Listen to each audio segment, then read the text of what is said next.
Seja bem-vindo ao podcast que vai ensinar você a como comprar, a como vender o seu imóvel nos Estados Unidos de forma clara, objetiva e com segurança. Quem está comigo aqui é a Angela Blackmon, que é corretora nos Estados Unidos, no sul da Flórida. Seja bem-vinda. Obrigada, muito obrigada pelo convite. E nós já vamos começar lá do início, vamos começar lá do zero. Explica pra gente o que é mortgage. É um financiamento, da mesma forma que quando você se compra uma casa que você financia em vários meses ou vários anos, né? Que lá no Brasil, nos Estados Unidos, normalmente os financiamentos, o normal é 15, 30 anos. O mortgage, que seria o banco, né? Ele é o dono da sua propriedade até que você finaliza todas as parcelas, aí você recebe o que seria o mesmo que aqui no Brasil, né? Um certificado de compra e venda que finalizou a propriedade, a partir desse dia passa a ser sua. Até então, quem é dono da propriedade é o banco, né? Que a gente fala que a gente faz um mortgage, que é o mesmo que o financiamento. Assim, esse financiamento, ele é parecido com o financiamento, então, de carro, moto ou alguma coisa parecida? É a mesma coisa, não tem diferença. Só que, é claro que você vai comprar uma casa e tem vários fatores que envolvem, né, para você comprar a sua casa.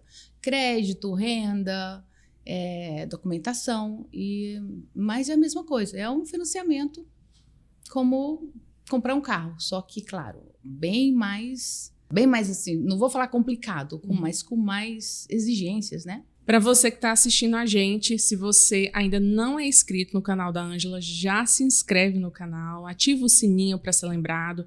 Esse ano vai ter muito conteúdo aqui sobre como comprar, como vender. Você vai auxiliar, né, essas pessoas através de conteúdo. Então, se inscreve, curte esse vídeo, envia para alguém que você conhece que está procurando fazer investimento. Esses vídeos aqui vão ser ouro aí na sua caminhada. E vamos prosseguir aqui a respeito do mortgage. Fala um pouquinho mais para a gente sobre o que envolve assim, essa análise, né, para fazer um financiamento. Aí, aqui você citou aqui para a gente aqui sobre o crédito, dívidas mensais, só assim, num geral sobre isso. São alguns fatores muito importantes, né? O seu income, que é o seu salário, né? O que você tem, o banco ele vai exigir uma prova que o que você recebe aquele dinheiro mensal, né? E então o crédito é um conjunto. Você tem que ter um crédito que nos Estados Unidos a gente tem um pouco diferente do Brasil, né? Você adquire uma pontuação. Lá comprar a prazo é mais lucrativo, porque para você ter crédito, você tem que ter dívida. Então isso daí já é uma chave para você anotar aí, né? Sem dívida, se você não tem cartão de crédito, se você não tem um histórico, você não vai ter crédito. Crédito é histórico. Você compra, ele quer entender que você compra e você paga. O banco quer saber se você realmente é uma pessoa que honra com seus compromissos. Mas assim, só o banco analisa mesmo esses dados? Existe um programa que ele puxa e verifica o seu score, que é o seu crédito. O crédito ideal seria acima de 700 para você. Os juros ele está ligado com o seu crédito também. Para você adquirir, para você poder ter um crédito, para você ter um juro mais baixo, quanto mais alto o seu crédito, melhor vai ser o seu juro. Alguns bancos eles exigem uma meta, se você tiver menos de um valor X, ele não vai te dar um financiamento. Então, o crédito assim, nos Estados Unidos, o crédito é ouro. Esse aí já fica de dica, né, para anotar. Valorize, cuide do seu crédito, porque sem crédito, tem alguns planos que eles fazem que analisa diferente. O imigrante, por exemplo, ele vai usar outras formas, mas o crédito bom é muito, muito importante. E nós vamos falar isso em outro episódio, né? Vamos, a gente vai frisar bastante isso aí também. Falando sobre, agora, vamos lá, vamos ver se eu vou falar correto. Loan. Loan é o que o mortgage vai fazer. Ele vai fazer um loan, ele vai te fazer um empréstimo. Ele vai estar... É tudo interligado. O mortgage, o loan, o banco, eles vão... você escolhe a sua propriedade e o banco vai fazer um loan para você, que é um empréstimo para você com a sua propriedade.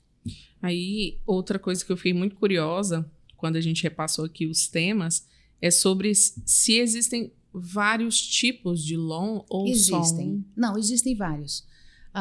Os mais comuns os que eu uso mais com os meus clientes é o conventional. O conventional, ele tem um pouquinho diferencial do...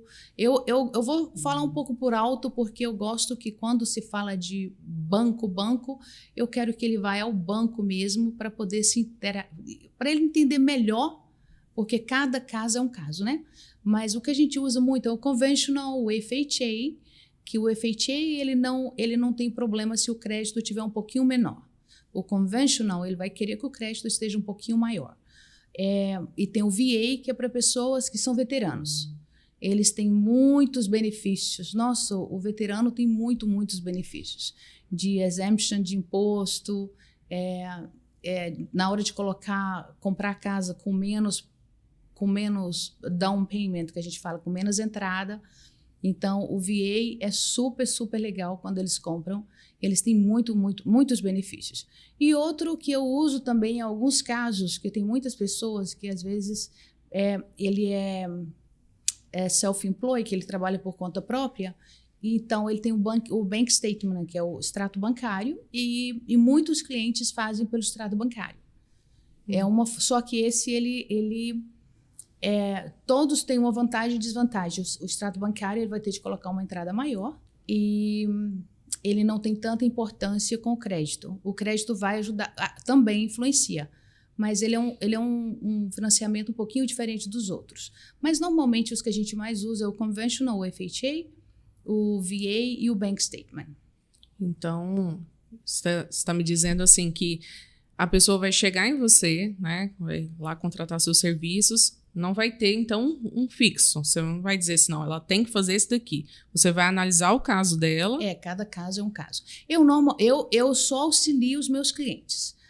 Eu gosto de, quando o meu cliente vem até a mim, eu faço algumas perguntas, porque eu já faço isso há 10 anos, né? Então, a gente acaba aprendendo um pouquinho de tudo, né?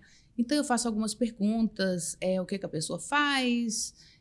se ele tem algum salário extra, se ele tem alguns income que a gente fala, de outras rendas que não seja do trabalho, um aluguel. Então, assim, eu faço bastante pergunta, eu brinco assim, que eu mastigo bem, aí eu passo para o banco, porque o meu trabalho é encontrar a casa, né? Mas eu auxilio o meu cliente em toda forma eu tenho alguns parceiros que a gente trabalha, então eu passo para os meus parceiros. Mas antes eu dou uma analisada e quando o cliente quer comprar alguma coisa, ele vem a mim, eu explico, né? Me fala um pouquinho da sua situação. Então, quando eu vejo que ele está fora completamente no momento, eu falo, olha, vamos fazer isso, e daqui a alguns meses ou daqui a um ano, você volta e você vai estar preparado. Você consegue me dar um exemplo aí de algo que pode acontecer? Aliás, vamos voltar um pouquinho, não vou para essa parte ainda não. Peraí. Tem outra coisa que eu quero perguntar. Qual que é o erro mais comum das pessoas que estão comprando uma casa lá nos Estados Unidos? Vamos falar lá do sul da Flórida. Não é um erro comum, mas é um erro que pode acontecer. Por exemplo, quando você vai ao banco, ele te dá um pre-approval. Pre-approval não é uma aprovação. Você está pré-qualificada. Peraí, você não vai explicar isso daí. Nós vamos deixar o pessoal curioso. Vamos deixar vocês que estão assistindo para vocês assistirem no mês que vem sobre toda essa explicação aí do pre-approval. Mas não explica muito, não. Fala só por cima, para o pessoal entender um pouquinho. Ele vai pegar um pre-approval, né? E então, aí, a partir daí, a gente vai começar a procurar casa. Mas existem algumas coisas que a pessoa... Já houve alguns casos. Durante a transação... Durante todo o processo, a pessoa vai lá e compra um carro. Acabou. Seu negócio vai dar errado. Sua casa não vai... A compra não... Se ele tiver porque assim, o que a gente chama de DTI. DTI é o quanto você ganha e o quanto você gasta. Se você tiver uma margem de ganho, não tem problema você ir lá comprar um carro. Mas mesmo assim ainda pode causar um problema, porque quando você faz uma compra, o seu crédito cai. Quando você pagar as parcelas, ele volta. Então, houve uma dívida, o seu crédito vai cair alguns pontos. Então, se você estiver no limite dos seus pontos, você comprou um carro, isso pode te prejudicar na compra. E isso é o que o banco analisa na hora de fazer. É isso que o banco vai analisar. O loan, por exemplo. O outro fator seria, se o seu DTI, que é o que você ganha e o que você gasta, está no limite, aí você hoje tem mais $1.000 de despesa, você não vai conseguir comprar sua casa. O banco vai negar. Aí, em alguns casos, por exemplo, a pessoa paga pensão para a criança e não falou para a gente que ele paga uma pensão.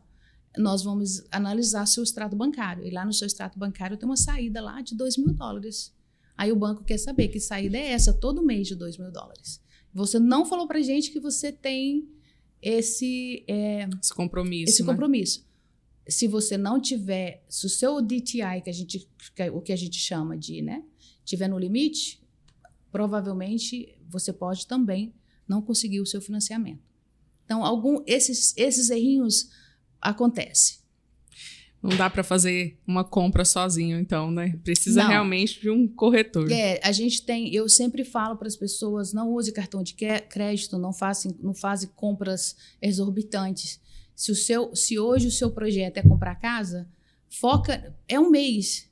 Foca nesse um mês, compra a sua casa. Depois que você comprou, você fechou hoje, no dia seguinte você vai lá e compra o carro. Eu gosto que espere uns dias mais, tá? Uhum.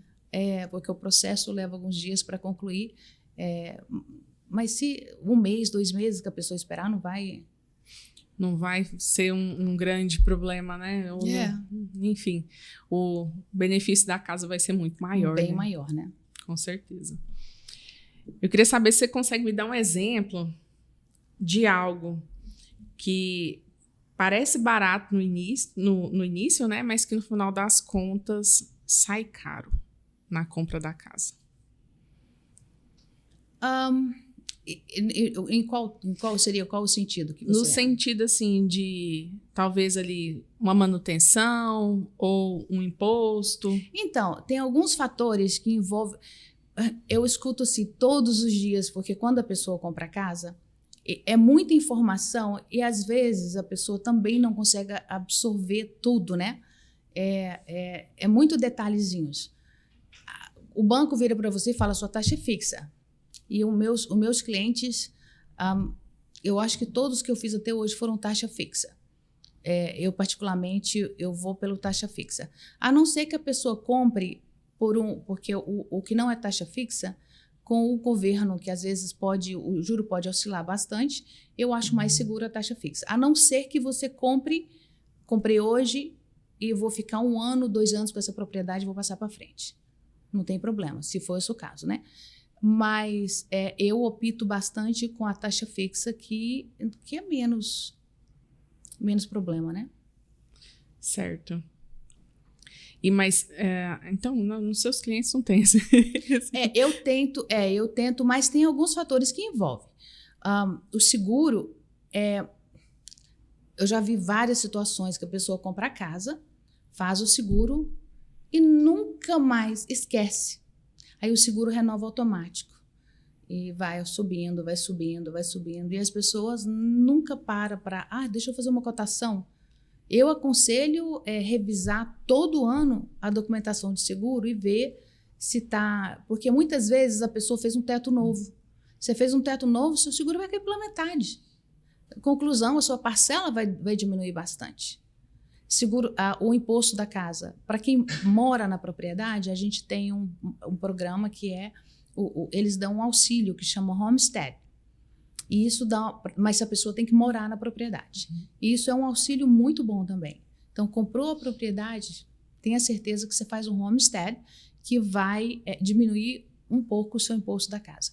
E alguns fatos também que eu vejo que acontece bastante. Às vezes a pessoa, o proprietário é dono daquela propriedade por 30 anos. Aí o imposto da casa é desse tamanhozinho. Porque ele comprou a casa na planta por quase nada, né?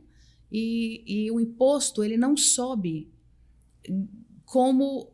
Se você compra, vende, ele vai atualizando os preços. Sim. Então, o imposto, o que ele sobe não se compara com o preço da venda atual, porque a cidade não consegue acompanhar os preços como o de hoje, né, por exemplo. Então, às vezes a pessoa compra uma propriedade com o imposto está dizendo lá $2.000. Baratinho. Eu quero essa propriedade com o imposto é baratinho. Baratinho porque essa pessoa é dona dessa propriedade por 30 anos. Ano que vem, eles vão reajustar o preço da propriedade, o imposto de 2.000, ele vai lá para... Eu vou fazer uma brincadeira aqui, vai para 10, porque ele atualizou. Às vezes você pode até achar que é brincadeira, mas ele pode acontecer mesmo. Existem casos que a pessoa é exemption, então ele nem tem imposto. Aí a pessoa, eu quero essa casa, que essa casa nem tem imposto. Não tem imposto para o proprietário atual. Mudou de dono, atualizou o preço no condado, o imposto vai subir. E essa atualização ela vai acontecer por causa da documentação, né? A transferência. É uma coisa natural, ela vai acontecer. Às vezes acontece no primeiro ano, acontece no segundo ano, mas ela vai acontecer. Então, às vezes as pessoas me ligam e falam, nossa, minha parcela subiu muito. A parcela do banco não sobe, ela é fixa. Agora, o seguro e o imposto de renda, sim, esses podem subir.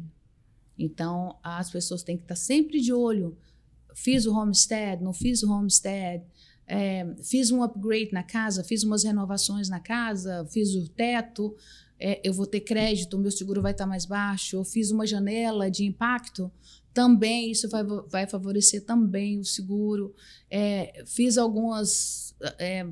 mudei a parte elétrica, isso tudo ganha ponto na hora de comprar o seguro e isso faz com que o seguro fique mais baixo. Então, são coisas pequenas que às vezes as pessoas não...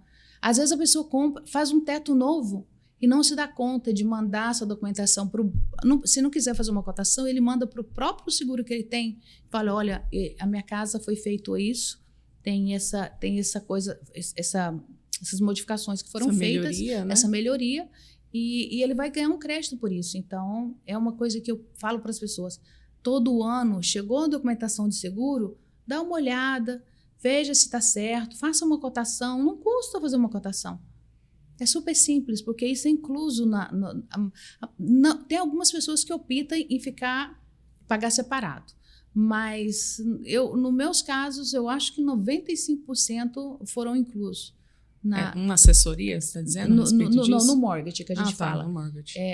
O pagamento mensal, mais o seguro, mais a taxa de imposto da casa. Perguntei da assessoria porque eu acredito que muitos, talvez, com certeza, né, não saibam, e você, como profissional, você deixa isso muito claro, né? Pensei até, falei assim, provavelmente até uma assessoria que ela oferece. Eu gosto eu sou sempre falando para as pessoas, olha, gente, até porque eu também trabalho com seguro.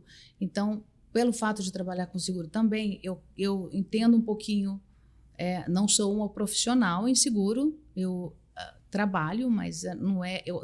Não seria a sua especialidade. Corretora, né? Eu já faço há 10 anos. Então, quando eu falo de corretagem, quando eu falo de mortgage, quando eu falo de compra e venda, eu falo com mais autoridade, porque é isso que eu faço já há muitos anos, né? Até uma caminhada aí, né? Nós vamos falar, então, no próximo mês. Então, pessoal, já se inscreve nesse canal, deixa seu joinha, comenta aqui embaixo se você tem alguma dúvida, se ficou alguma dúvida, a Ângela vai responder para vocês. E no próximo mês a gente vai falar sobre algo aqui muito importante, que é sobre o pre-approval. Falei certo? Falou, pre-approval. Vamos falar sobre mais sobre pré-qualificação. Isso, exatamente. Aí você fala em português, eu falo em inglês. Tá certo. Então a gente se vê no próximo episódio, episódio 2. A gente aguarda você aqui.